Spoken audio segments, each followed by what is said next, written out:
Welcome to the More Perfect Union, a podcast about the joy we get from American politics, or, as we like to call it, real debate without the hate. Hi, I'm Kevin Kelton, a now single political activist and moderate Democrat from Los Angeles, California. Hi, I'm DJ McGuire, a still happily married economics instructor and conservative Democrat. Stop laughing, from Suffolk, Virginia.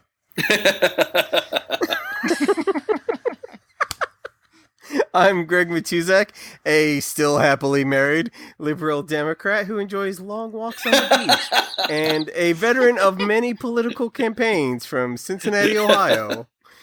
I'm Helena Henry, an evangelical Christian, sometimes conservative, sometimes moderate, and lawyer from Colleyville, Texas. That's the lawyer in her. Sometimes conservative, sometimes moderate. She will not be pinned down.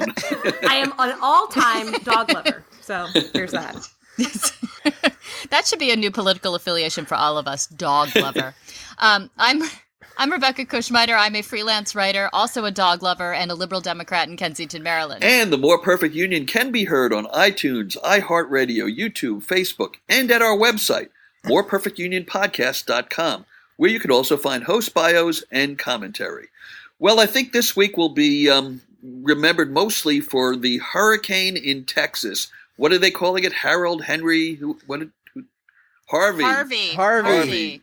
I was hoping it would be an invisible hurricane, like the Invisible Bunny. But that is not how that's playing out. No. So trouble finding is comparisons to Katrina. I understand that they're saying it's a completely different storm and it's unprecedented and it's you can't really compare the two. But I'm curious in terms of the inches of rain and the extent of the destruction, how those two line up. Well, the thing is, with Katrina, you had that wall that was the levee, right? That was breached. So this is very different because they don't have that situation, right? Yeah, but it's so far it's in the feet of rain. It's not, this isn't inches of rain. They're up to like 36 inches, and people being rescued from water waist deep in their homes. Yes. Yeah. We have some family down there, and the message they're sending is it's absolutely apocalyptic. Oh. They've never experienced anything like it. Well, our hearts go out to everybody there. If you're listening and you're, teetering on your roof, just shout out to us on the website, and we'll send a helicopter. But the political side of it cannot be avoided, even though we're in the middle of an actual human tragedy, and we realize that. But we also think there's a political aspect to this story, because as you guys actually reminded me, there was an issue about Hurricane Sandy funding back in 2012, and I believe that the senators from Texas were not necessarily for it. How did that play out? Well, you have to remember that Cruz and Cornyn several days ago have already pushed Governor Abbott to try to get funding early, federal money and state money for aid, which rightly so, for this hurricane and for this disaster area. But in 2012, they voted against funding, and Cruz, who was not elected till 2013, was someone who voted against the final Sandy bill, saying it was irresponsible, saying the money was mismanaged and things like that.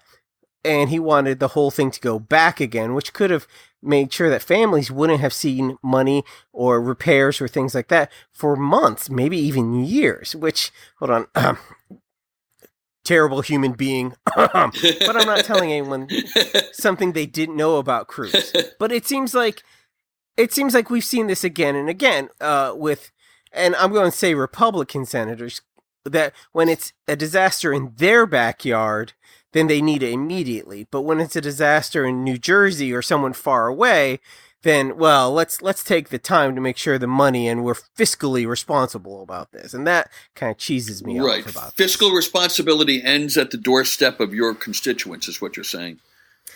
Yes. Here's the problem. Helena, you live in Texas, right? Yeah, and I live in Texas, and I lived in New York when Sandy touched down in New York. So this is, my second hurricane in theory, though thankfully I'm not in the danger zone here. I think the problem is this sort of fiscal responsibility ideology exists in a fantasy world where non-governmental organizations step up and fill in the gap financially. Faith-based organizations predominantly, churches and mosques and synagogues and other places of worship and other non-religious organizations. And there's a tremendous amount that religious groups do to help people in need. And I don't want to minimize that. But the reality is that kind of financial coverage isn't offered on the local level. And that's what this conservative ideology wants to see happen. Let local governments and local areas bear the financial responsibility and don't have the federal government force other areas to help one another. It's fantastic in principle, and I agree with it in principle. I think the execution is difficult, and that's why you see flip-flopping the way you do with Cornyn and Cruz. I mean, it seems like if we're talking about a role for government, helping out in emergencies should even satisfy libertarians as being a just cause. I mean, this is not a flaw that was, somebody's fault that, they should then take responsibility for. This is a hurricane that came ashore. And if you can't find it in your heart to want to help people out as a senator, representing a state that isn't currently under 3 feet of water, you're actually kind of a jerk. So maybe, but let's say, I understand storms probably don't work this way. Let's say there's a tremendous disaster that just hits Brentwood, California. I think Reese Witherspoon lives there. I don't know. I haven't been to her house, but I love it. She never calls. She never calls. Actually, I think she's actually from Brentwood, Tennessee. I think you're Brentwood, Tennessee. Well, yeah. Didn't OJ doesn't rich people live in they Brentwood, do. It's California? actually Okay. part Sounds of like Brentwood is part of Los Angeles, Let's but say yes. A storm. Okay. Let's say a storm hits Brentwood, California. Do we still believe that the right response here is for, the tax dollars of, I don't know, Molly, not our friend Molly, but random Molly, who lives in some part of the country and earns $50,000 a year? Should that be sent by the federal government to go help the incredibly wealthy residents of Brentwood? Maybe, maybe not, right? So maybe that principle still applies. We should absolutely help those in need. On the ground, I don't know. It might be more case by case. Obviously, that's not the situation with Harvey, so the analogy doesn't really work for today. But I think in principle, it gives us a lot to think about. You're right. It is a case by case, but it wasn't the case with Sandy. It wasn't the case with Katrina, and it's not going to be the case with Harvey. I don't know if I said that, but we still see it where it's my state, so you should vote for it. Well, it's not my state, so I don't have to vote for it. I'm going to be looking good for my constituents. I got mine. Screw you. And we see this again and again. I'm not remembering the appropriations fight for the emergency funding for Katrina very well. But I sometimes sort of wonder if there wasn't a certain amount of, screw you, you Democratic state. We'll show you what fiscal responsibility looks like. And, maybe Democratic senators will be less apt to withhold funding even from a Republican state. I'll be curious to see how that plays out because, I'd like to think my party isn't in this for revenge. I would like so too. It's possible I'm wrong, but I would like to think that. Are you okay there, Rebecca? I am. My dog has decided to climb into my lap as we're recording. I think dog she's has very something to say. She's very concerned about the dogs of Texas right now, and she's afraid that their treats have gotten wet and that they might not have dry couches to sleep on tonight. Okay. Well, with all due respect to Rebecca's dog who wants to talk about Texas, there are 49 other states that we should be giving a little bit of attention to, and Arizona comes to mind as one of them that was in the news this week with the pardon of Sheriff Joe Arpaio. So what do you guys think? Obviously, the president was within his legal constitutional rights to do it. I think there's a lot more political there than just a pardon for this one individual. But I'll let you guys speak first. It shows that Donald, when we talk about the rule of law in America, Donald Trump thinks that means the rule of lawman. And he's quite comfortable with the rule of lawman, but that's not the same thing as the rule of law. And that's what the rest of us are trying to tell him, and he's just not going to listen. It's Biff saying that you can't pick on his buddies. That's as deep as this goes. He sees one of his supporters, a guy who came out for him early, who showed great faith in him and showed up at his stupid rallies for a year, who was going to go to jail. And Donald Trump said, no, you're not going to send him to jail. See, you don't I can make that stop. That's exactly what it was. He was trying to bail out his stupid racist white buddy. And I think there's an additional layer to it. I think in addition to what Rebecca and DJ are saying, one, as you mentioned, Kevin, he knows he has the legal basis. There's an obscure 1866 case I won't bore people with that talks about the presidential pardon power. But the second thing is he's sending a message to anyone who might be implicated in the Russia investigation that they can be confident that he will have their back. Because if he was willing to do this for the sheriff, for what was really an offense that was not quite as personal to Trump as the Russia business, then they can increase their confidence that he would do it for them. Yeah, and that's what I was going to say. There's no doubt in my mind that although I think Trump wanted to do a nice payback for Sheriff Joe, the political aspect of this is much greater. He could have waited until sentencing. He could have done this the way it's normally done with a Justice Department review.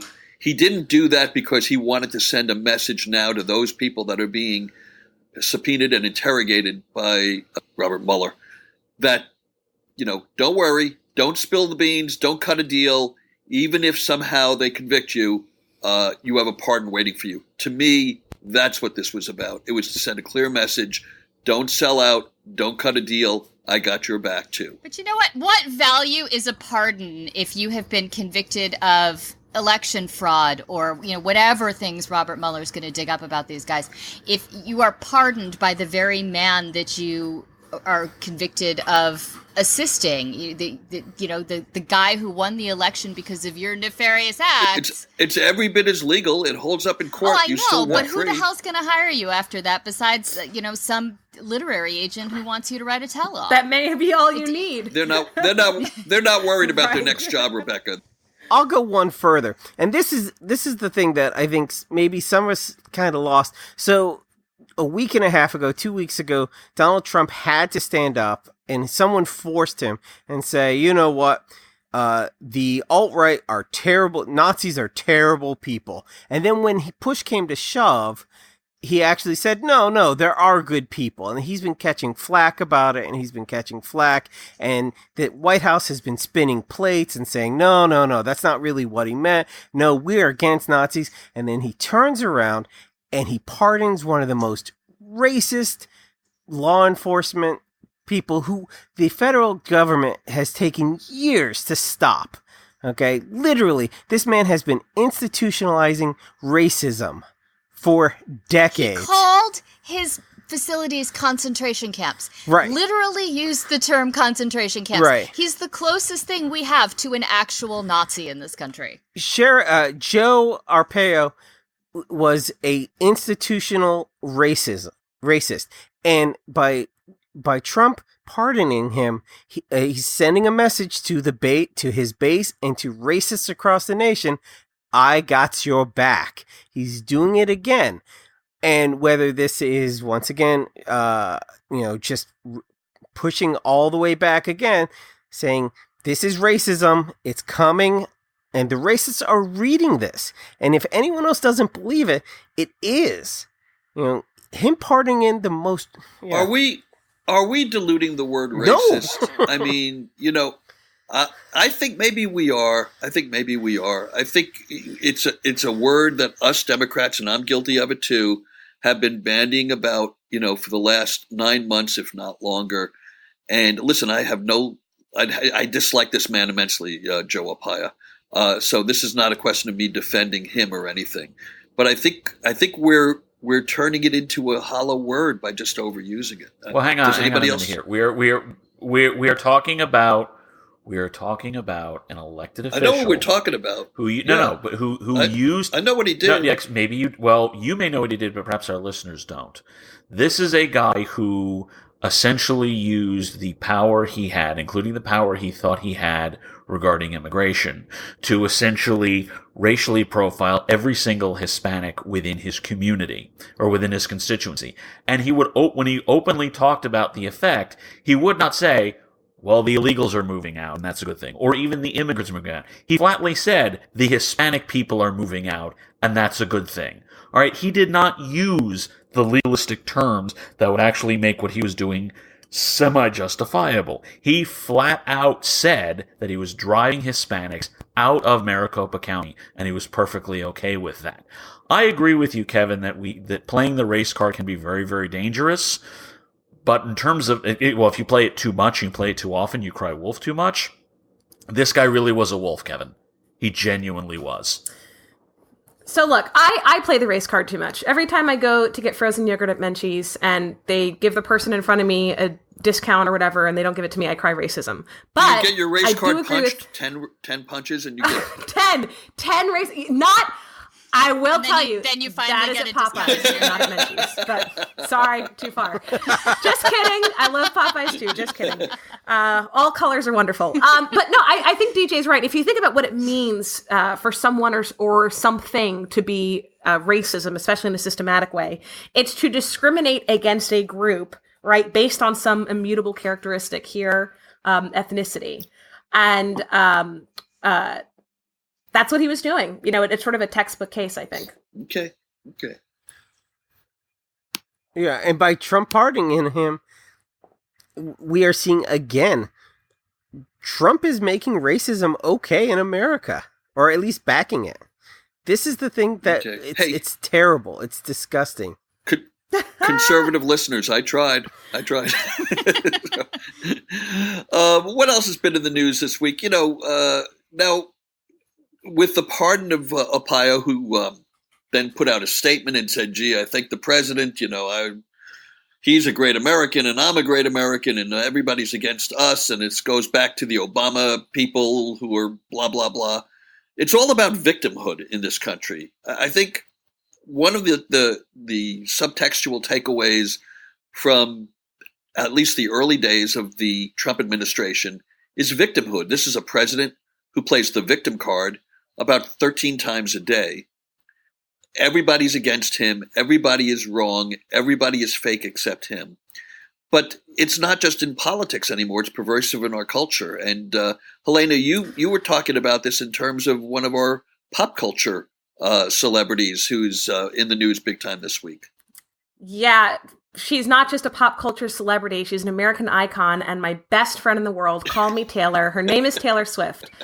So just a 5-second background for listeners who may not be aware. America's former sweetheart and face of the nation culturally, Taylor Swift, released a new single this week and announced she has a new album coming. This album has her on the front with a bunch of newspaper clippings insinuating there's a fake news media, sound familiar, that has distorted coverage of her. She went into hiding after a racially tinged altercation with another American music artist, Kanye West. The details aren't important, but what is important is there's a narrative of an innocent white woman being harmed by a black man and a Middle Eastern woman, his wife, Kim Kardashian, and how Taylor perceives herself in that. The allegation against her is that she intentionally portrayed this black man to be someone who essentially harmed her and victimized her and was an aggressor towards her. And the videos were released that suggested maybe it's not true. But there's something really interesting about having a white, blonde, famous, incredibly privileged American claiming that they are the victim of the media's forces, of the media's critique of others in their lives, when we know that in our White House is another bland and blonde famous person who is also the face of America.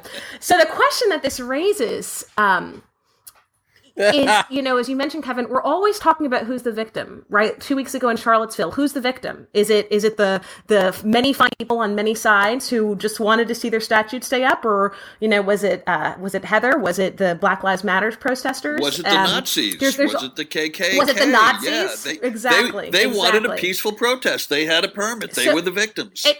Exactly. Yeah. And it seems like the one thing we might all still have in common as Americans is a sense of victimhood. That might be the only thing that we can all agree on, that we are aggrieved, that we are harmed, or injured or deceived by someone else. So the question is can that victimhood identity or that common emotional experience of victimhood serve as some sort of building block that we can use to empathize with people in different groups? And where should those conversations happen and where should they not? One way to think of it, there's a famous Seattle researcher, John Gottman, and he studies marriages. And he says that 70% of marital conflicts can't be resolved. The goal is just to talk about it. The goal is not to fix it. So to what extent could victimhood be a way for the country to not resolve their conflicts, but to talk about it and have a productive conversation? I think the first thing that has to happen is for people, and I say people because within every ethnic group, there are some who do this and there are some who thankfully don't do this. The first thing we have to do is use whatever historical grievances we have, instead of using them to one-up each other, as if to say, I'm a greater victim than you are, to use it as a way of empathy, to say, okay, this is what I went through, you went through. And that can give us a way to connect. I mentioned this during the podcast we did in immediate response to Charlottesville, and that how the historical grievances that Irish Americans suffered in the 19th century gave me a better perspective, at least I hope it gave me a better perspective, of what African Americans suffered then and now, of what Mexican Americans suffered then and now, of what, and I could go on all the list, but I could have gone in one of the directions. I could have either looked at No Irish Need Apply and the Know Nothing part of the 1850s, and looked at Helena or Rebecca and Kevin and said, oh, you don't know what I went through. You don't know what my people went through in the 1850s. But I did, because that's kind of silly. Of course, I don't know what my people went through, because their people went through something different. And at least in the case of Helena, it was Depp's case of Kevin's people, if you will, in the 1850s, but certainly in parts of Europe in the 1930s and 40s, it was infinitely worse. I took the historical grievances of my people and I used it to try to be more knowledgeable of what other people are suffering. I tried to gain empathetic knowledge from that.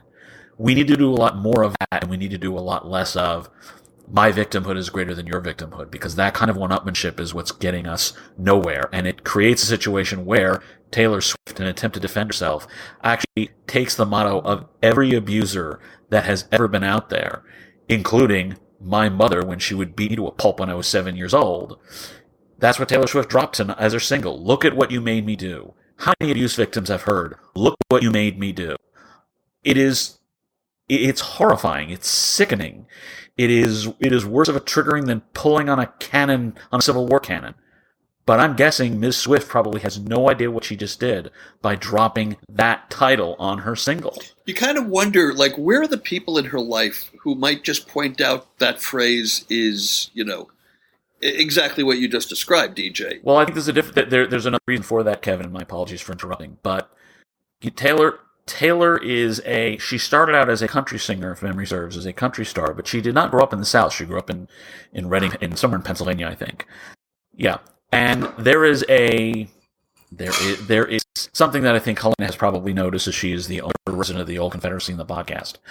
There is the tendency of newcomers, particularly white newcomers to the South, to become 200% Southern.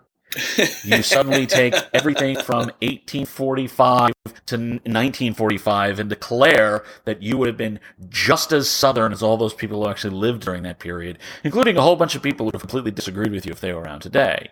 Now, I don't know if Taylor went that far, but I do think it is quite probable that as she initially began as the country singer and the country star, she probably adopted, possibly even internalized, a lot of the white Southern rural concept of who is a victim and who isn't. And that is beginning to spill out, unfortunately, into what is happening with, I guess, her recent album and her recent single. She is, for lack of a better term, and this will get me even more criticism and opprobrium, but well, she is the American native version of Iggy Azalea. She has no idea what damage she is causing, because it's just not her culture, and she doesn't seem interested in finding out what it is. Well, I was going to say what DJ's talking about in, the idea of people moving to a region and adopting the culture to a degree that is actually appropriation as opposed to appreciation. We get into what I see as being the root cause of a lot of this grievance Olympics. in that people are desperate for a village. They're desperate for a tribe. They want to make common cause with another group of people. And one of the ways in which you do that is to find people who share your enemies or your perceived enemies. And I think some of that is where we see these white supremacist groups coming to the surface. These were people who were, for whatever reason, lonely, alienated, hanging out on Reddit late at night because they didn't have anywhere else to be or anyone else to be with. And they found these other groups of people and they decided to blame the same people for their plight. And they became a community and now they're rising to the surface. You see it in really constructive ways too. One of the best examples of a community building organization, while I know they're problematic in other ways, is the Mormon Church. If you look at groups of Mormons, they are so supportive of one another. You know, you have a baby and you're a Mormon, the meal train is not to be believed. My friend who's in the military talked about envying her Mormon friends when they had babies because suddenly there was a swarm of people, a beehive, if you will, helping them all out. So this, you know, it's partially this grievance victim status that we all claim is a political issue, but I think it's also sociological in a very large way. We are all looking for a community and we're doing it wrong. And I'm seeing this rise of Trumpian-style victimhood, of Swiftian-style victimhood as identity politics for white people, for people who actually have every privilege known to man, especially people like Trump and Taylor, because, dear God, they could buy and sell us all. But here they are saying, look how much my life sucks. And we saw it with the Hermes scarf lady, the Littons, Mrs. Munchkin. Oh, Mnuchin's wife. Yeah, Mnuchin's wife. You know, somebody criticized her on Instagram and all of a sudden she's wailing about, do you know how much I have sacrificed? And I'm like, bitch, you grew up in a castle. How much have you sacrificed? Well, we don't know that she grew up in a castle. We know that she married into one. She grew up in a castle. She married she's into a castle. she's Scottish. She grew up she's in Scottish. Oh, okay. She grew up in a castle. She So look, actually did. Okay. a castle. I'll say a she is couple in fact things. a princess. I'll say a couple things. First, I do have to establish, as we talk about Victim Olympics and who's the most victim, that I am the most victim. My grandmother was an Orthodox Jew, and I'm Black, so I win all the victim points. Please send them via PayPal or Venmo. Number two. I'm going to take you on that, but go ahead. Oh, I'm ready to rumble, Kevin. I am ready. My grandmother's part Cherokee. And ladies and gentlemen, this is why we don't have. This is why we can't have nice things. DJ is 100% right about cultural appropriation, as evidenced by the fact that everything in my house says "God bless Texas," and I'm from New Jersey. But I don't think that's what happened. I don't think that's what happened with Taylor. I think the culture that she appropriated was not really a Southern culture. I think it was the dominant quasi-white feminist media culture, and then that culture turned on her.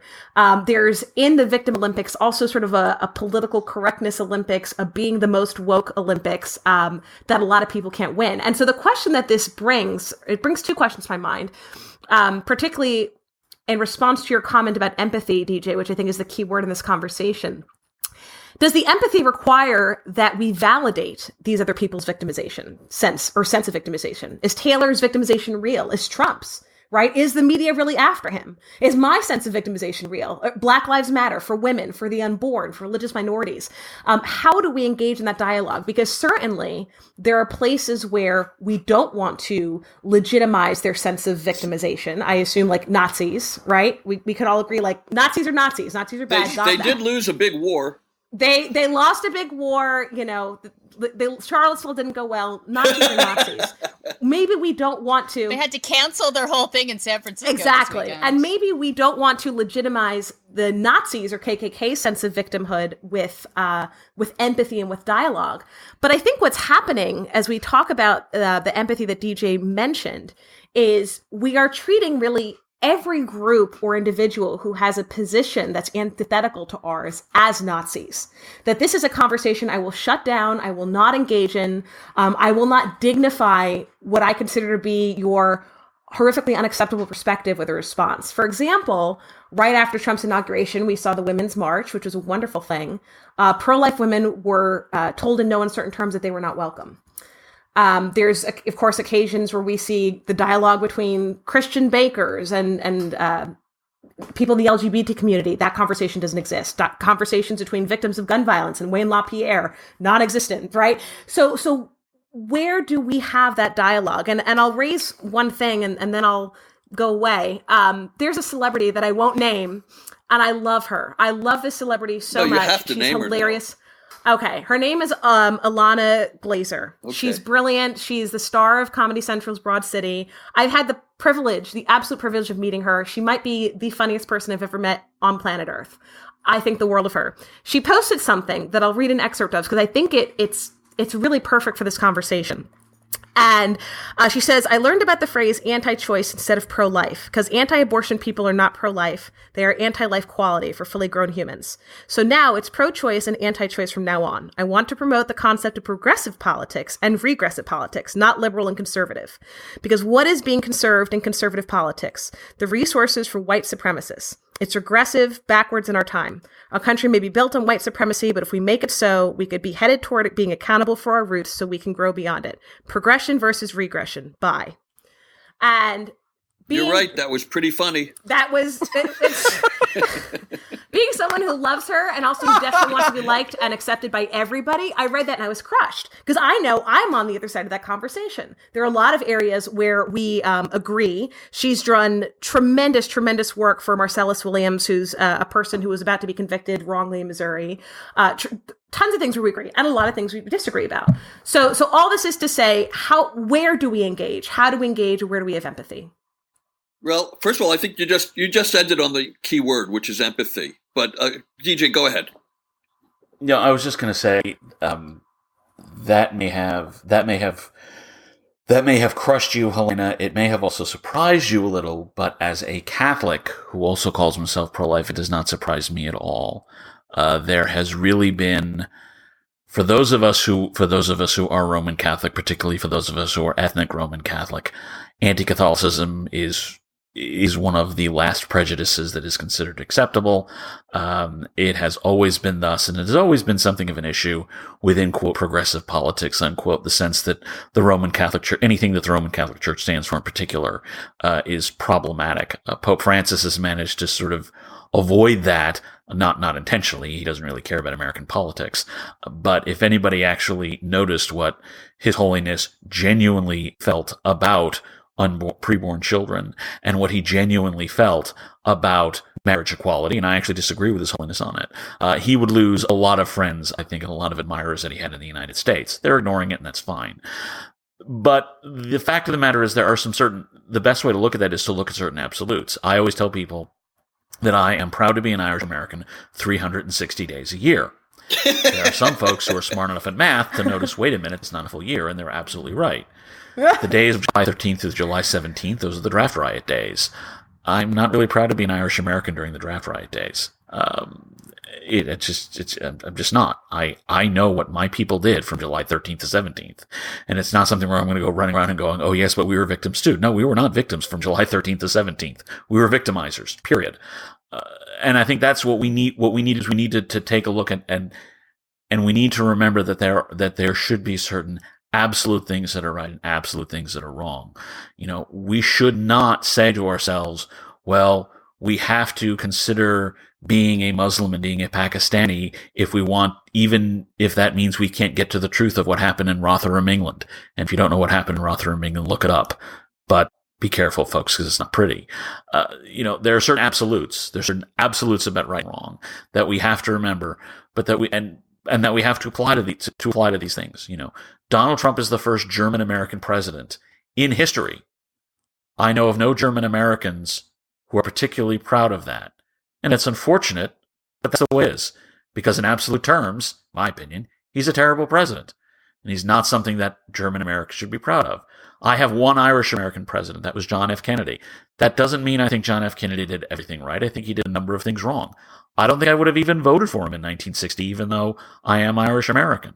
The absolutes in terms of absolute right and wrong and good and evil, for lack of a better term, those we should be able to maintain, even as we try to figure out how our ancestors were treated by other ancestors. I think if we balance the two properly, I think we can look at things and we can say, okay, I as an Irish American, my people suffered in Northern Ireland. My people suffered in the Northeast during the 19th century. My people didn't nearly suffer as much as Helena's did. And that's something that should guide how I look at things and how I look at the world. Greg, what's your victimization? Oh, I'm practically DJ. The more I spend time with DJ, the more him and I are alike, or the more he's like me. I am an Irish Catholic like him, but throw in Croatian, which is just the worst part of Europe, and Italian, which is even the worst. Sicilian, actually. So if you add that, so yeah, I mean, I have all sorts of things like that. The only thing, and I hate to admit on episodes like that everybody on this podcast is much smarter than I am. But the other thing I was going to add is the words like snowflake shuts down conversations. And we're seeing that word thrown on both sides, where the right was using it to the left, like, oh, they're snowflakes because they're victims. And now we're seeing the left throw it to the right because they get all bent out of shape over little things. Now the snowflakes can't handle it, that people are kneeling, and oh, they're so upset. And it's things like that, where the lack of empathy, the lack of understanding, and it's these moments, this lack of understanding, this lack of empathy, and we're already using words to stop us from even trying.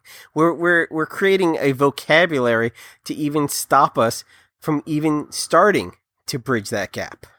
And I think some of that may be generational, though. You have, I mean, I didn't see that 20 years ago. Well, no, that's not necessarily what I mean. What I mean is one of the things that, I mean, the millennial generation has taken another chin for a lot of things that I don't think they deserve.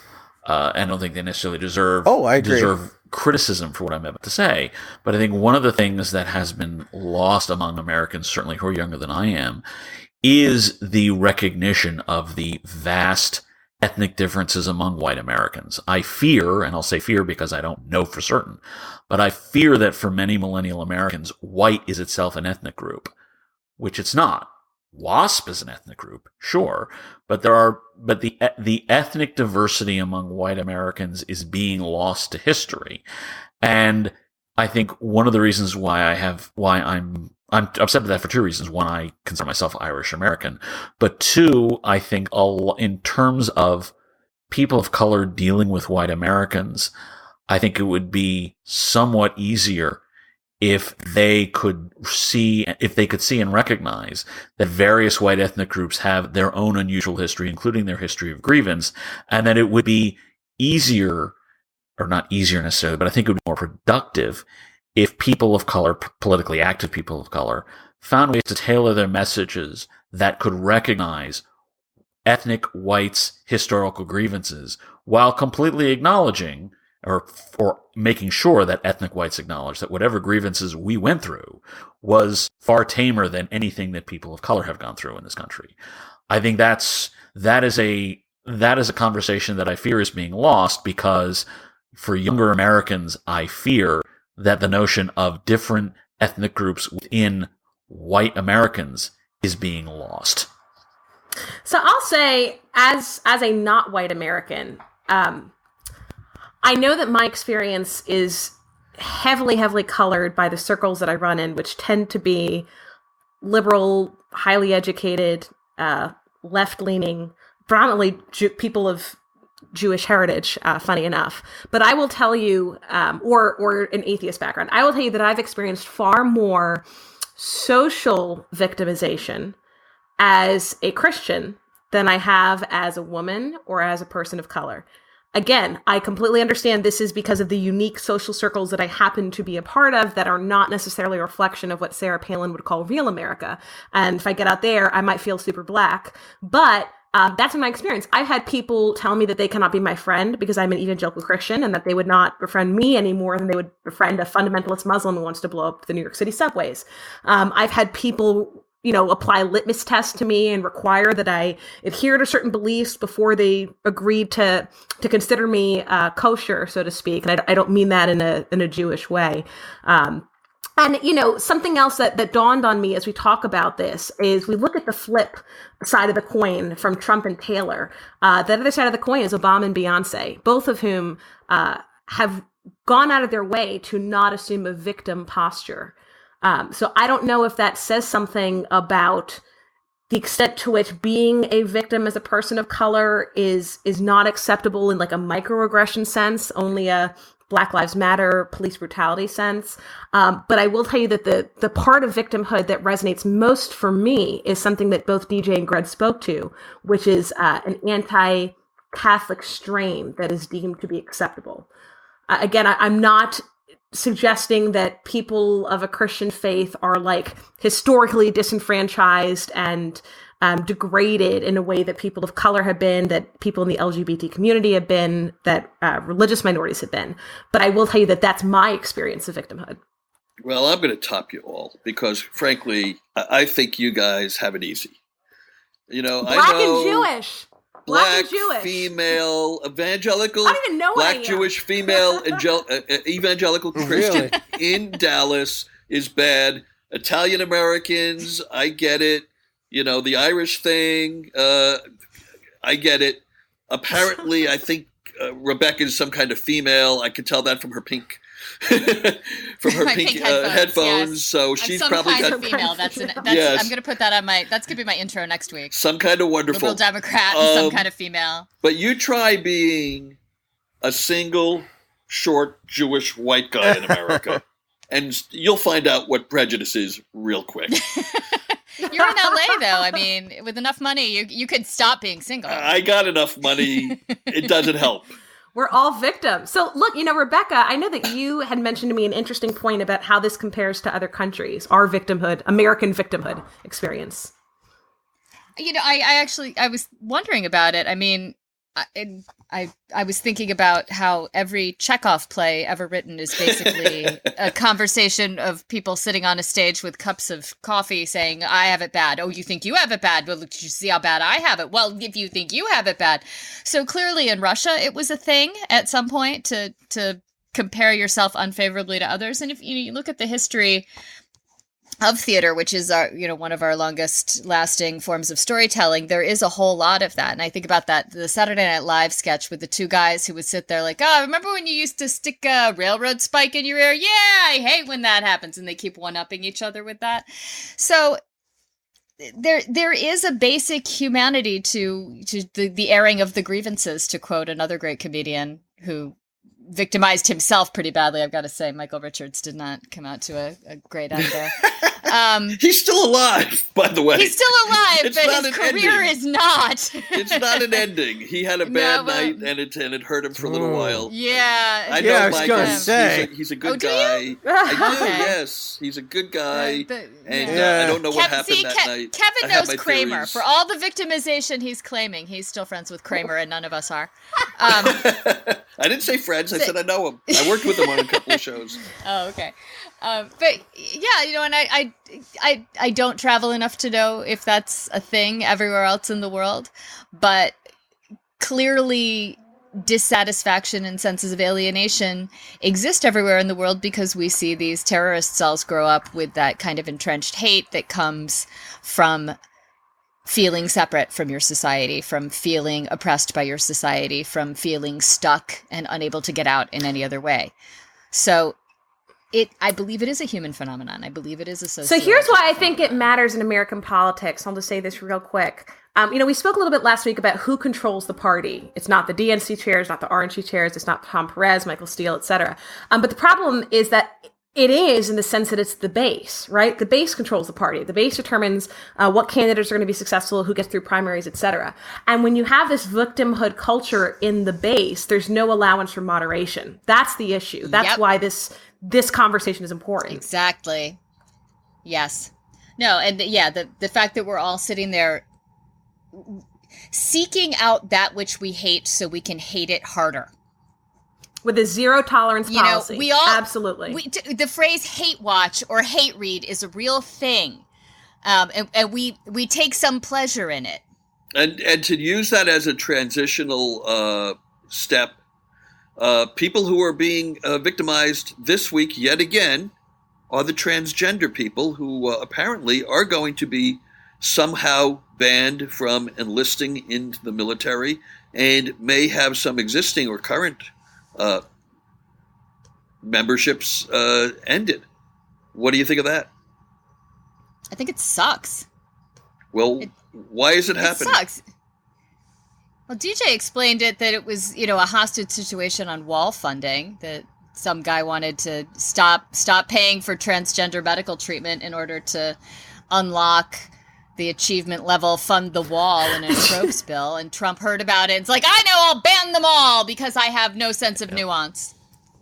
And if you look at the memo, though, and it's interesting because the memo essentially says no new recruits.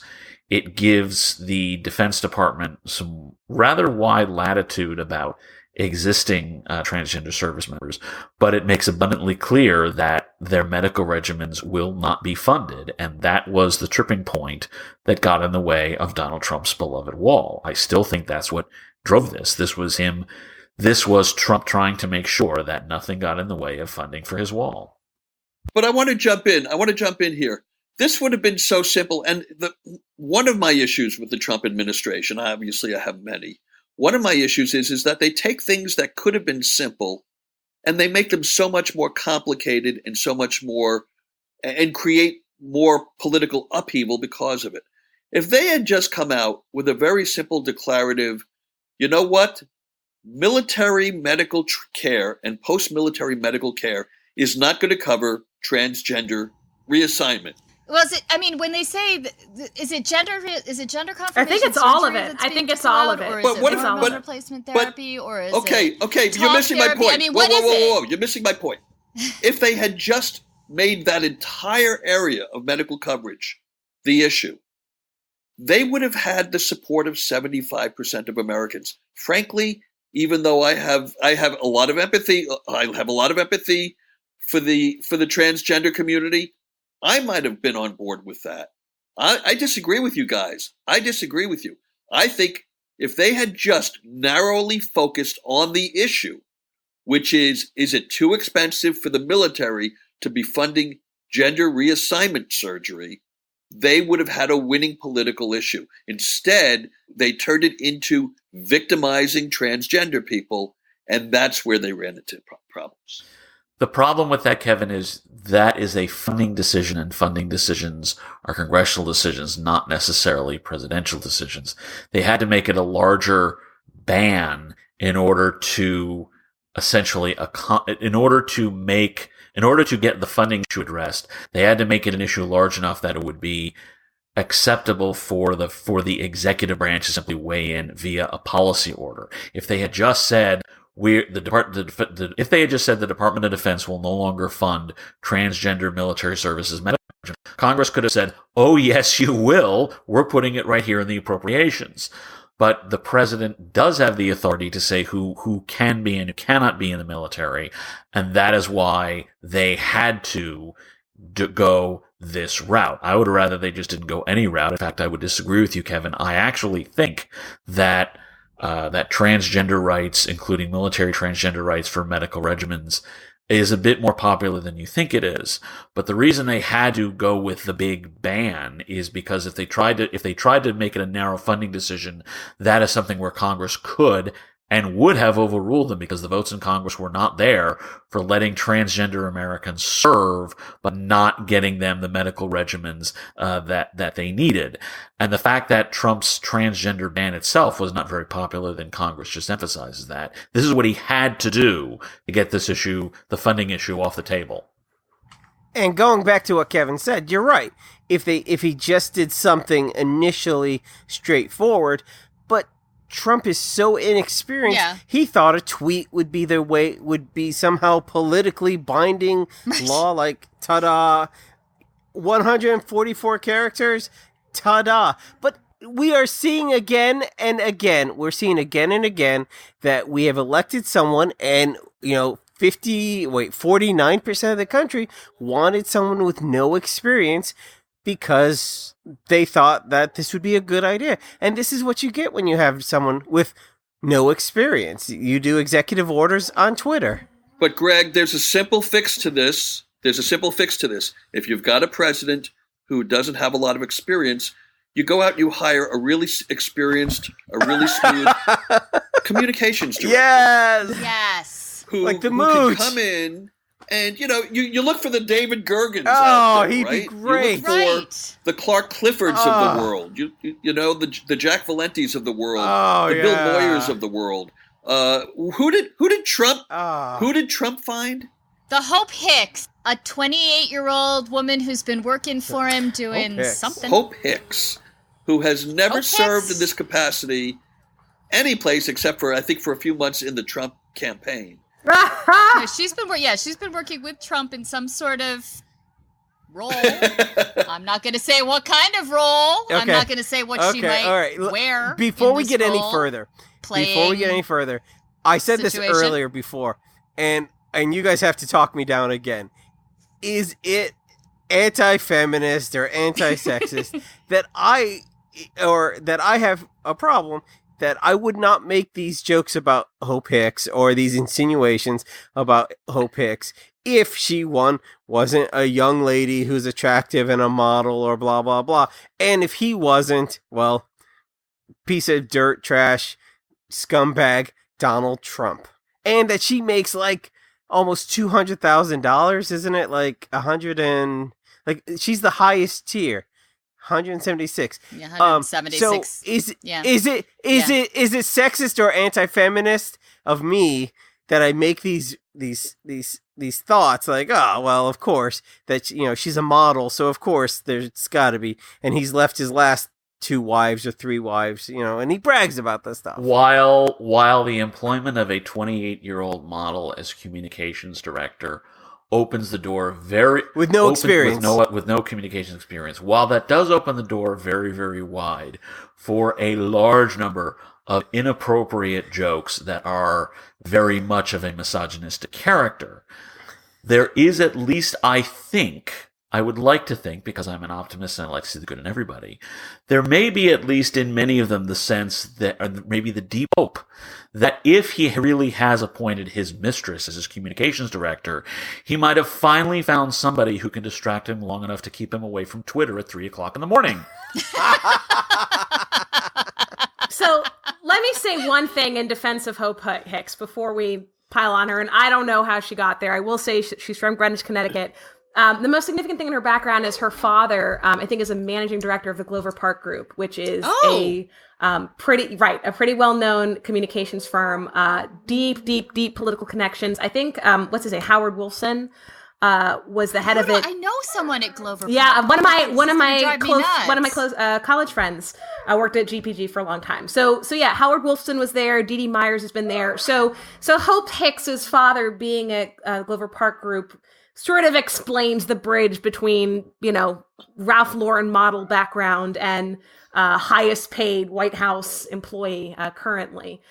That being said, I don't know whether I got a feeling there's a lot of people at a lot of really high place that have kids who would love their kids to be at the White House right now. A lot of people at the Heritage Foundation. Pretty? Right, exactly. Are they pretty? Yeah, normally people like that, their kids get a job as an intern, and the big benefit is that they get to go bowling in the White House bowling alley. You don't normally get appointed communications director because you're the child of some high-ranking person. Right. And I'd like to point out that in 25 years, we've arced from a president, in presidential politics, we've arced from the man from Hope to a president who is for hope and change to a president who is now doing hope. So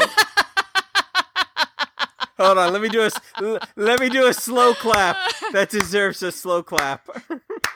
Mr. Kelton does not speak for the rest of the More Perfect Union podcast crew. Yes, I do. No, I don't. That's absolutely true. On that one, you can put my name on that joke. That's awesome. I'm going to steal that joke. But speaking of people, finally, who are in the White House and probably shouldn't be, was a gentleman apparently named Andy Hemmings. I didn't know that name until just earlier today, but I knew who he was. He was the guy who compiled positive press clippings from President Trump. And his job somehow, well, I guess he quit. I guess he wasn't let go. But I wonder whether it was because there weren't enough positive press clippings in the folder every day. Well, now that the Daily Stormers moved to a Russian server, maybe he couldn't read it. Andy Hemmings had to have the coolest job in the world. All he had to do, and apparently he did it from 5 a.m. to like 11 p.m., 7 days a week.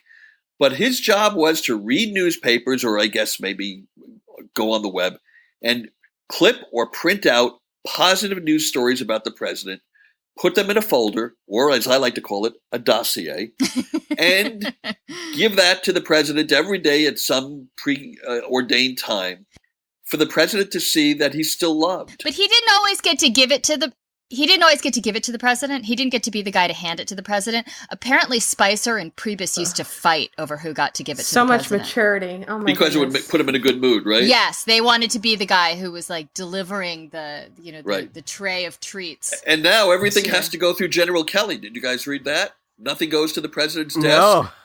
I think that's a good thing. I think absolutely. It's like, that my kids, that when they want to watch YouTube, it's on a restricted setting. I think that's absolutely what Trump needs. Yes.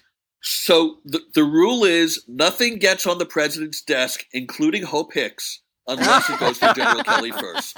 I'm sorry, Hope. Once again, Kevin does not speak for the More Perfect Union podcast crew. I'm sorry, Hope. I'm sorry, that's the best joke of the day.